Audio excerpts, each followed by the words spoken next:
सुप्रभात बच्चों, कक्षा 2 हिंदी में आप सभी का स्वागत है। बच्चों, अपने पिछले वीडियो में हम कर रहे थे हमारी पाठ्य पुस्तक खुलते पंख का पाठ 11 चिड़िया। बच्चों, चिड़िया एक कविता है जिसे हमने पढ़ा और समझा। इसमें दिए शब्द अर्थों और मुहावरों को भी हमने समझा था, प्रश्न उत्तर भी किए थे। तो हमने पहले जो पिछले पाठ में पढ़ा था उसे एक बार दोहराएंगे, उसके बाद आगे का अभ्यास करेंगे। तो बच्चों चलिए शुरू करते हैं। तो बच्चों, पिछले अपने वीडियो में हमने पढ़ा था लिखित अभ्यास का प्रश्न 2 जो कि लिखित है। लिखित में हमारे पास कई प्रश्न हैं, चलिए उन्हें हम पहले दोहरा लेते हैं। पहला था सही उत्तर के सामने सही लगाओ। बच्चों, यहाँ पे कुछ प्रश्न दिए गए हैं जो कि पाठ से हैं। इन प्रश्नों में हमें 3 विकल्प दिए, हर प्रश्न में हमें 3 विकल्प दिए गए हैं। इन विकल्पों में से सही विकल्प के आगे हम टिक लगाएंगे। चिड़िया कैसे गीत सुनाती है? चिड़िया कैसे गीत सुनाती है? मीठे, रसीले, कड़वे। बच्चों, चिड़िया मीठे गीत सुनाती है, इसलिए हम मीठे के आगे सही का निशान लगाएंगे। चिड़िया के पंख कैसे हैं? छोटे छोटे, कठोर या कोमल? चिड़िया के पंख कोमल होते हैं, इसलिए हम कोमल के आगे टिक का निशान लगाएंगे। चिड़िया कैसा जीवन जीती है? बच्चों, पाठ में हमने पढ़ा कि चिड़िया आज़ादी का जीवन जीती है। तो यहाँ पे विकल्प है बंधन का, आज़ादी का, मुसीबत का। तो हम आज़ादी के आगे सही का निशान लगाएंगे। बच्चों, इस तरह से हमने पहला प्रश्न दोहरा लिया। दूसरा है भाषा से। बच्चों, दूसरा प्रश्न हमने जो किया था वह था भाषा से समान अर्थ वाले शब्दों को रेखा खींचकर मिलाओ। यहाँ पर कुछ समान अर्थ वाले शब्द दिए गए थे जिन्हें एक दूसरे के समान अर्थ के हिसाब से हमें मिलान करना था। तो चलिए इसे लिख करके हम एक बार फिर से इसका अभ्यास करते हैं। हमारा पहला प्रश्न है भाषा से भाषा। भाषा से में हमने जो पहला प्रश्न कल पढ़ा था बच्चों, वो है समान प्रश्न 1 समान अर्थ वाले समान अर्थ वाले शब्दों से समान अर्थ वाले शब्दों से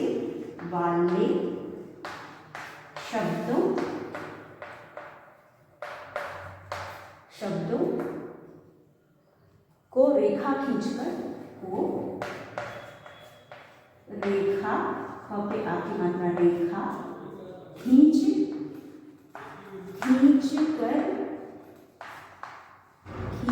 कर मिलान या मिलान करो या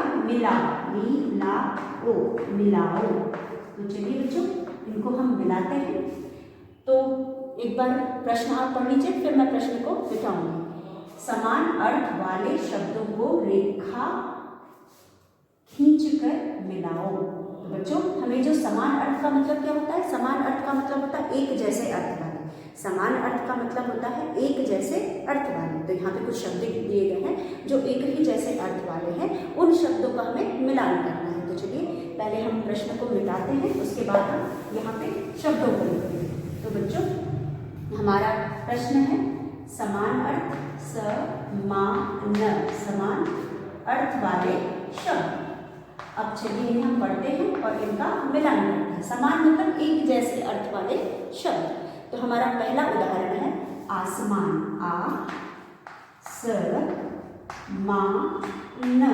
आसमान। तो बच्चों, हमने आसमान के 2 और अर्थ पाठ में पढ़े हैं। आसमान को हम गगन भी कहते हैं और आसमान को हम आकाश भी कहते हैं। तो बच्चों, आकाश और गगन आसमान के समान अर्थ वाले शब्द हैं, क्योंकि तीनों का अर्थ एक ही है, इसलिए हम इन्हें समान अर्थ वाले शब्द या हम इन्हें पर्यायवाची शब्द भी कह सकते हैं। तो आसमान का अर्थ है आकाश या गगन। तो यहाँ पे तीनों शब्द का मतलब एक ही है, इसलिए हम इन्हें समानार्थी भी कह सकते हैं और पर्यायवाची शब्द भी कह सकते हैं। तो उसके बाद घोंसला। यहाँ पे दूसरा हमारा शब्द है घ पे ओ की मात्रा घू स और ल पे आ की मात्रा ला, घोंसला। बच्चों, दूसरा शब्द है घोंसला। उसके बाद है पानी, प पे आ की मात्रा पा और न पे बड़ी की मात्रा पानी। दूसरा शब्द है पानी, उसके बाद है पर, उसके बाद है म पे छोटे की मात्रा मु, ल पे आ की मात्रा ला, य म मुलायम, मुलायम। उसके बाद है स पे छोटे की मात्रा सु और ख सुख। आसमान, घोंसला, पानी, पर, मुलायम, सुख। तो बच्चों इस तरह से हमने पहला कॉलम लिखा और दूसरे कॉलम में भी कुछ शब्द दिए गए हैं जिनमें से किसी न किसी के साथ इनका एक जैसे सा अर्थ है, उसे हम मिलान करेंगे। तो दूसरा कॉलम है जल, आनंद, आनंद। उसके बाद है गगन, गगन।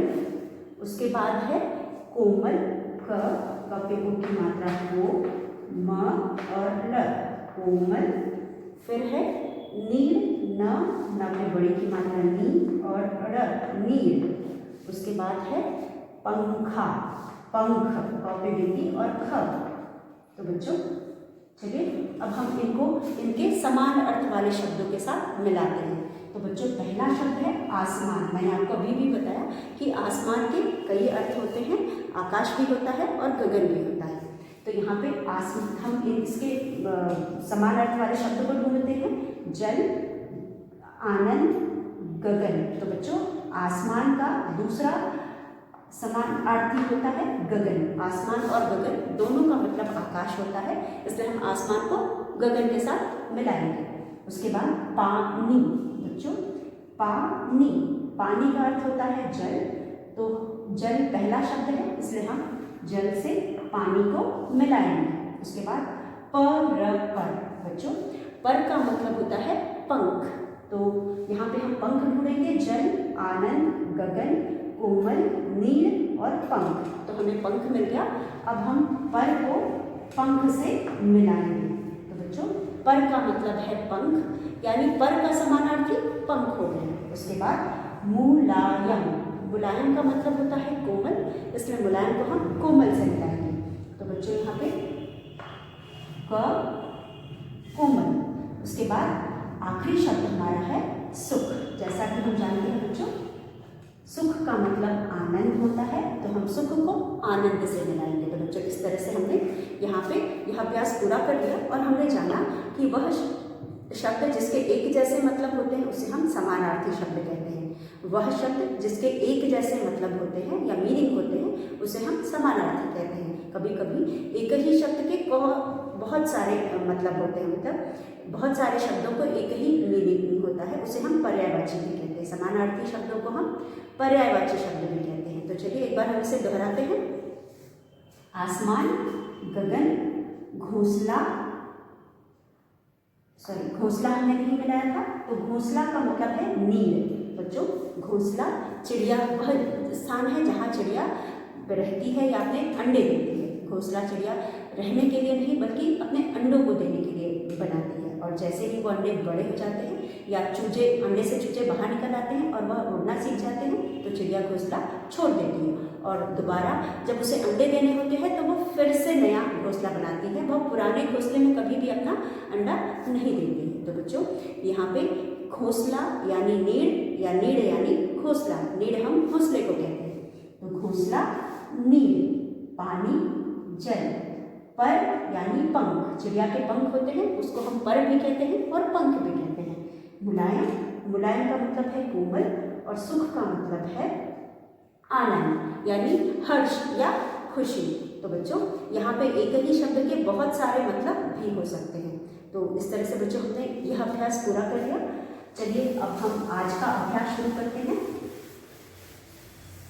भाषा से ही हमारा अगला अभ्यास है बच्चों बिंदु, बिंदु और चंद्र बिंदु। तो बच्चों आज हम यहाँ पे बिंदु और चंद्र बिंदु के बारे में पढ़ेंगे। आप जानते हैं बिंदु कैसे होता है।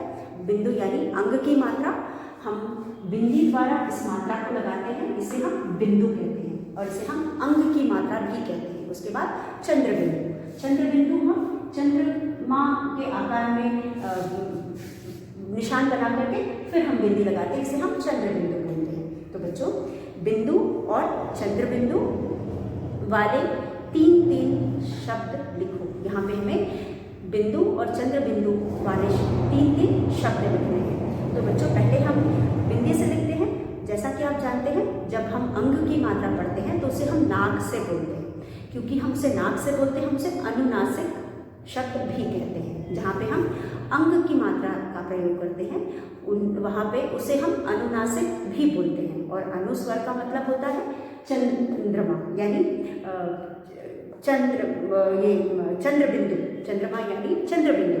और चंद्र बिंदु की मात्रा को हम अनुस्वर भी कहते हैं। अनुनासिक का मतलब होता है नाक से बोलना, और जब भी हम अंग की मात्रा को पढ़ते हैं तो हम नाक से बोलते हैं, और अनुस्वर का मतलब चंद्र बिंदु होता है।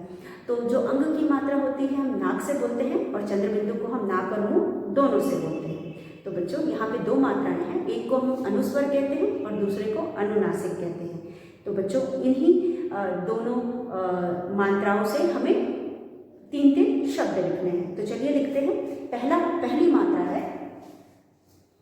पहले हम प्रश्न लिखते हैं। बिंदु। बिंदु का मतलब होता है अंग की मात्रा। अंग की मात्रा को हम बिंदु द्वारा दर्शाते हैं। बिंदु, यहाँ बिंदु का मतलब होगा अंग की मात्रा। अंग की मात्रा हम बिंदी द्वारा दर्शाते हैं या दिखाते हैं। और वैसे ही और चंद्र बिंदु हम चंद्र बिंदु को हम चंद्रमा के आकार के साथ बिंदी लगाते हैं। इस तरह से इसे हम चंद्र बिंदु कहते हैं। तो बिंदु और चंद्र बिंदु,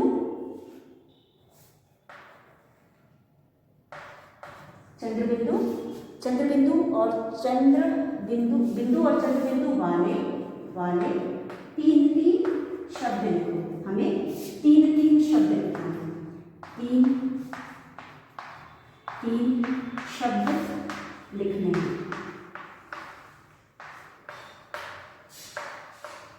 लिखो, 3 शब्द लिखो। तो बच्चों, हमने पाठ में भी कई शब्द देखे। चलिए पहले हम पाठ में देखते हैं, हमने बिंदी और चंद्र बिंदु वाले कितने शब्द लिखे हैं। तो एक बार हम इस कविता को पढ़ते हैं और इस कविता में देखते हैं हमने बिंदी और चंद्र बिंदु वाले कितने शब्द लिखे हैं। लेकिन बच्चों, कविता में तो हमने एक भी नहीं देखा, एक है। तो हमने एक चंद्र बिंदु वाला शब्द देखा है और एक बिंदी वाला शब्द देखा है।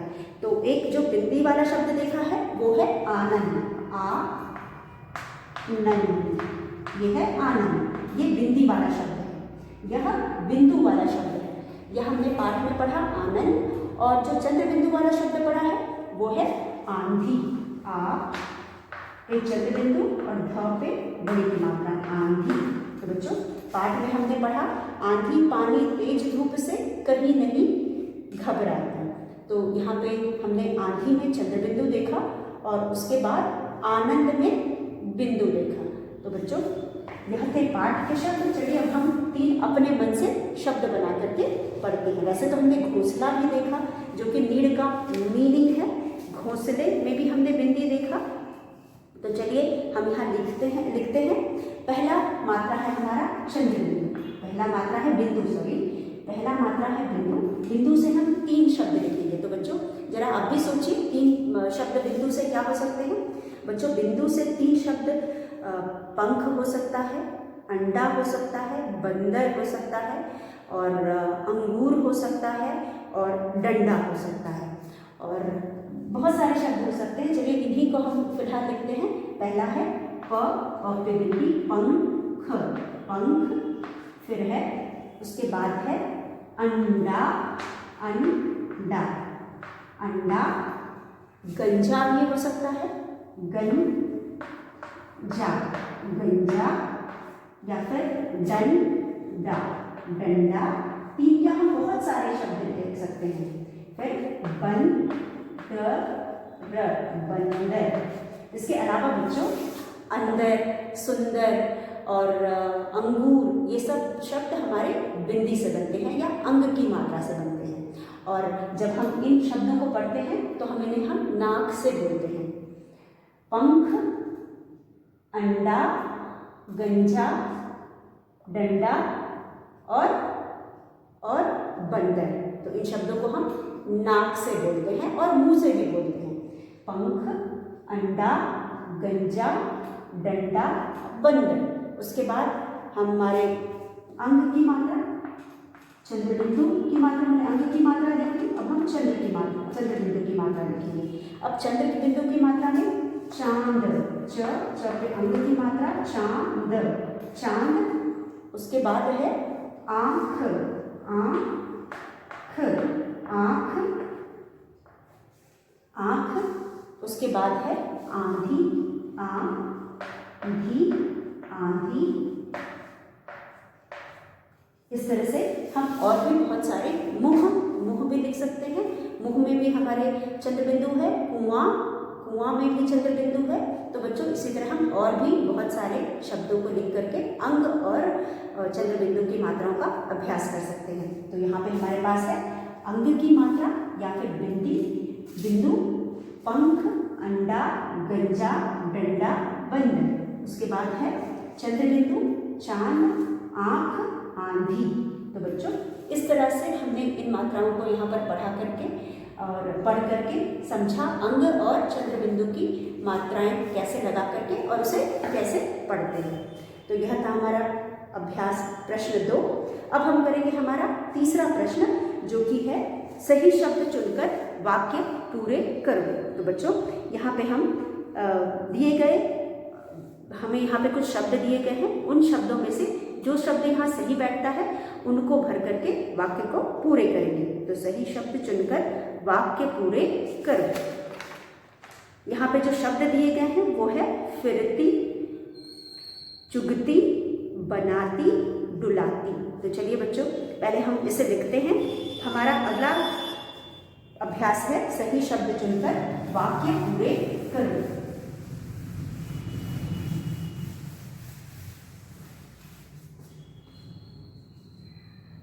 सही शब्द चुनकर वाक्य पूरे करो। सही शब्द चुनकर वाक्य पूरे करो। यहाँ पे बच्चों पहला वाक्य है क में है चिड़िया दाना डैश है। च पे छोटी की मात्रा चिड़िया, चिड़िया दाना, चिड़िया दाना डैश है, चिड़िया दाना डैश है। उसके बाद हमारा दूसरा वाक्य है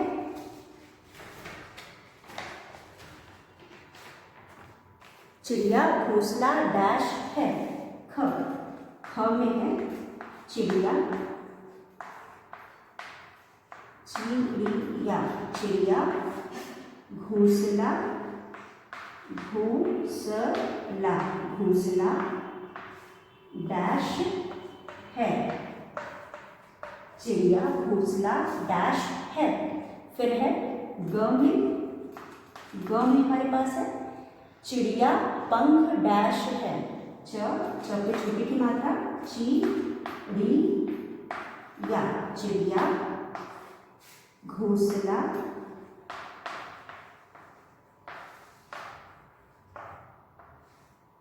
डैश है। चौथा है चिड़िया चिड़िया च पे छोटी की मात्रा चिड़िया, चिड़िया, चिड़िया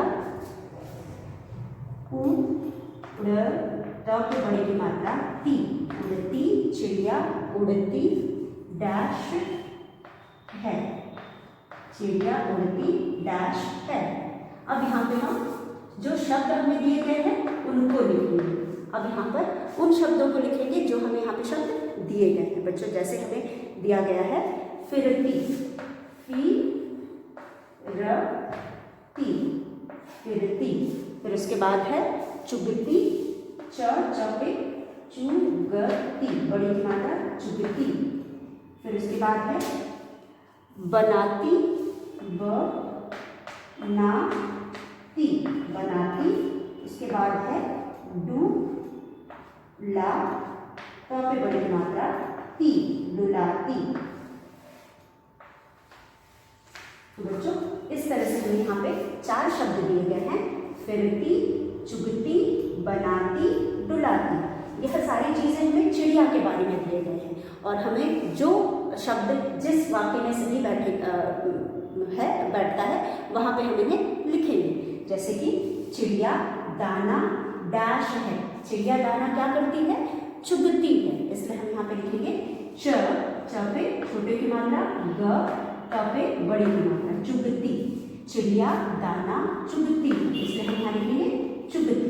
उसके बाद दूसरा है चिड़िया घोंसला डैश है, फिरती होगा नहीं, डुलाती होगा नहीं, होगा बनाती। चिड़िया घोंसला बना, तो पे बड़ी की मात्रा ती, बनाती है। चिड़िया घोंसला बनाती है, चिड़िया घोंसला बनाती है। उसके बाद है चिड़िया पंख है, यहाँ पे पंख डुलाती है, पंख क्या करेगी, डुलाएगी, डुलाएगी तभी उड़ेगी, तो यहाँ पे चिड़िया पंख डुलाती है। तो यहाँ लिखेंगे हम ड पे छोटे की मात्रा डू ला, पे बड़ी की मात्रा ती, डुलाती है। चिड़िया पंख डुलाती है, चिड़िया पंख को डुलाकर या हिला करके ही उड़ती है।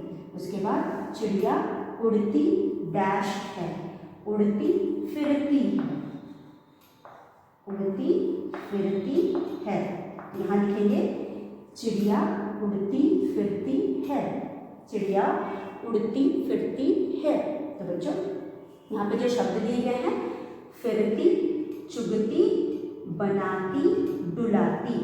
अब यहाँ पे जो शब्द वाक्य है, चिड़िया दाना चुगती है, चिड़िया घोंसला बनाती है, चिड़िया पंख डुलाती है, चिड़िया उड़ती फिरती है। तो बच्चों इस तरह से हमने इस अभ्यास को भी पूरा कर लिया है। चलिए हम अपना अगला अभ्यास करते हैं। तो बच्चों हमारा अगला अभ्यास है अब करने की बारी। जैसा कि हम हर पाठ में पढ़ते हैं, जो हमारा आखिरी प्रश्न होता है वह होता है अब करने की बारी। इसके अंदर भी हमें कई सारे प्रश्न होते हैं। जैसे कि सबसे पहला प्रश्न है क, अपनी कविता बनाओ। यहाँ पे हमें अपनी खुद की कविता बनानी है। तो बच्चों सुबह सवेरे डैश आकर हमें डैश मीठा गीत डैश सबका मन डैश। तो बच्चों सुबह सवेरे क्या करती है चिड़िया। यहाँ पे हमें, क्योंकि यहाँ पे जो चित्र दिया गया है बच्चों, यहाँ पे आप देख सकते हो, यहाँ पे चित्र बहुत ही सुंदर सा मनमोहक चित्र है, जिसमें बच्चे हैं, चिड़िया है और सूरज है। अब बच्चे प्रकृति में फूल है, प्रकृति के बीच में है, वह मजा ले रहे हैं, चिड़िया गीत सुना रही है, सूरज बहुत ही खुशनुमा दिखाई दे रहा है, खिला हुआ है, यानी तेज धूप निकली हुई है और रंग बिरंगे फूल खिले हुए हैं, तितलियां भी हैं, फूलों पर मंडरा रही हैं। और उसके बाद बच्चा जो है इन सब चीज़ों का आनंद ले रहा है, वो फूलों में घूम फिर रहा है, चिड़ियों का मीठी चहचहाना सुन रहा है या मीठे गीत सुन रहा है। और उसके बाद यहाँ पे यह सब चीज़ें देख करके हमें एक कविता बनानी है। तो सुबह सवेरे कौन उठता है, उठकर चिड़िया, सुबह सवेरे उठकर चिड़िया।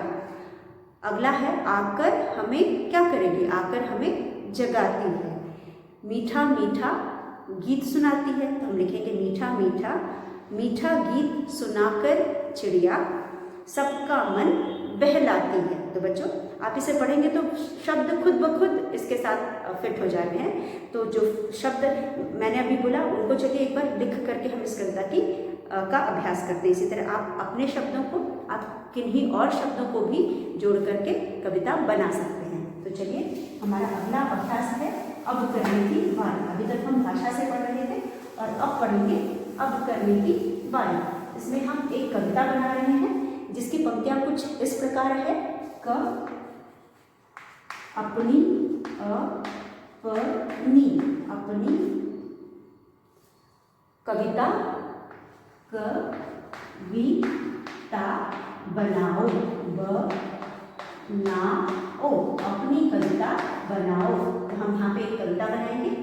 उसके बाद सुबह सवेरे, सुबह सवेरे,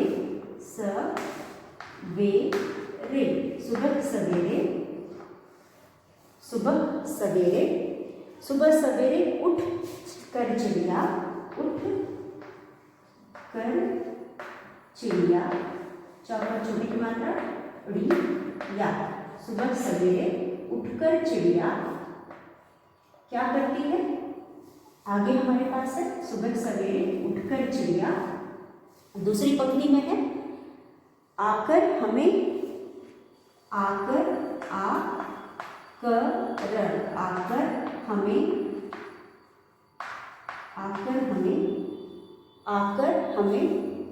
जगा, तो के बड़ी मात्रा ती है, आकर हमें जगाती है। सुबह सवेरे उठकर चिड़िया आकर हमें जगाती है। उसके बाद तीसरी पंक्ति है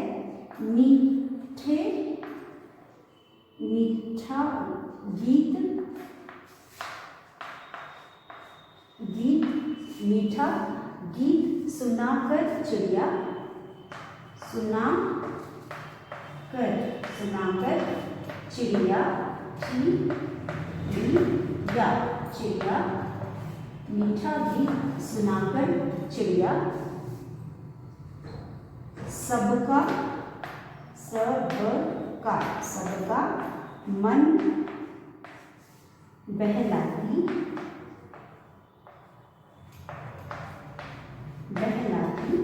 सुबह सवेरे उठकर चिड़िया सबका आकर हमें जगाती है, मीठा गीत सुनाकर चिड़िया सबका मन बहलाती है।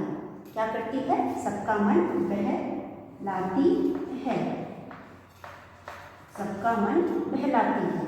तो बच्चों इस तरह से हमने एक कविता बनाई। ये शब्द दिए गए थे और हमने और शब्दों को जोड़ करके एक नई कविता बनाई। आप अपने शब्दों को भी जोड़ करके कविता बना सकते हैं। तो बच्चों इस तरह से हमने पहला अपना अभ्यास जो कि अपनी कविता बनाओ, सुबह सवेरे उठकर चिड़िया आकर हमें जगाती है, मीठा मीठा गीत सुनाकर सबका मन बहलाती है। तो बच्चों इस तरह से हमने यह कविता पूरी कर ली। अगला अभ्यास हमारा है चिड़िया के बारे में कुछ और कविताएं पढ़ो और सुनाओ। तो आप किसी और किताब से या कहीं से भी कुछ और कविताओं को इकट्ठा करके उन्हें पढ़ेंगे और कक्षा में सुनाएंगे। उसके बाद गत्ते से के आकार का रुई और कपड़े से चिड़िया बनाओ और कक्षा में सजाओ। तो आप बच्चों गत्ते में को एक बार चिड़िया के आकार में काटेंगे, उसके ऊपर रुई चिपका करके चिड़िया बनाएंगे और उसे कक्षा में या अपने घर में भी सजा सकते हैं। उसके अलावा बिंदु मिलाकर चित्र पूरे करो और रंग भरो, बिंदु मिलाकर चित्र पूरे करो और रंग भरो। यहाँ पे अभ्यास के लिए आपको कुछ चित्र दिए गए हैं। पहले चित्र में तोता है, दूसरे में मोर है और तीसरे में बगुला है। इन तीनों को बच्चों पहले बिंदियों द्वारा आप मिलाएंगे, उसके बाद इनके जो रंग होते हैं उस हिसाब से इनको रंग करेंगे। आपने सभी चिड़ियों को देखा है, पक्षियों को देखा है, जिनके भी चित्र यहाँ पे हैं। तो जिस तरह के ये होते हैं उसी हिसाब से इनको रंग भरेंगे और उसके बाद आपका मनोरंजन भी होगा और आप कुछ पढ़ाई से हट करके आप करेंगे तो आपको अच्छा भी लगेगा। तो बच्चों जितनी भी चिड़िया दी गई हैं आप इनको इनके असलियत में असल में जो रंग होते हैं वही रंग भर करके इनको रंग भरेंगे। तो बच्चों इस तरह से हमने यह कविता चिड़िया खत्म कर ली है। आप कविता याद करेंगे, इसमें दिए गए कठिन शब्दों को याद करेंगे, उसके बाद शब्दार्थ और मुहावरों को याद करेंगे और जो प्रश्न उत्तर और अभ्यास हमने किया उसे भी पढ़कर और लिख करके दोहराएंगे। तो बच्चों आज का पाठ यही समाप्त होता है और इससे पहले कि हम पाठ को ख़त्म करें आप इन्हें अपनी कार्य पुस्तिका में लिख करके और कुछ चित्र चिड़िया से संबंधित चित्र लिख करके कि यहाँ पे रंग भरेंगे, जो कि आपको चित्र यहाँ जो बुक में दिया गया आप इसे भी भर करके, इसे भी बना करके उसमें रंग भर करके पूरा कर लेंगे और कविता को भी अपनी कार्य पुस्तिका में लिखेंगे। तो बच्चों, यह आपका गृह कार्य है और इसी के साथ हम आज का वीडियो यही समाप्त करते हैं। धन्यवाद।